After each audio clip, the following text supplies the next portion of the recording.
lot of insects around.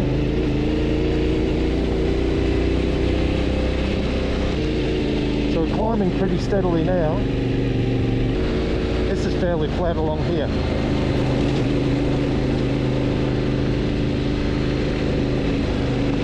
You know, just thinking of Pia and Kenneth from Sweden. They've got a channel called RideTheBean, and Kenneth is a barista, Pia's a nurse, and you know, for some months now they've lived their life on YouTube and on their website RideTheBean.com.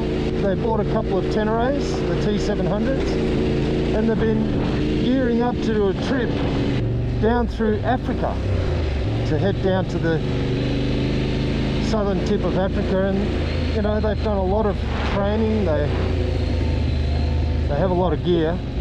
They were catching a ferry out of Sweden, so they camped within a short ride of the ferry, because they're trying to keep their budget down so they can do a lot of free camping in Sweden.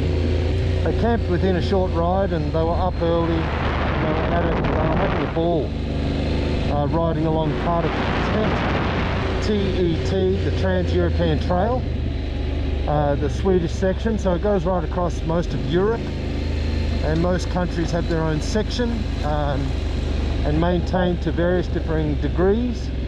And so they were traversing part of the TET when they came to, well, they came over a bend where gravel had been mounded up a little bit. The gravel looked to be the same color as the rocks where a little bridge or a culvert had been washed out, and the road had simply been detoured around that section. And they both came down the road, I don't know what speed they were doing, and they came over that mound straight into what looks like about a 1.5 to 2 meter drop into solid rock and into the creek. And Pia amazingly was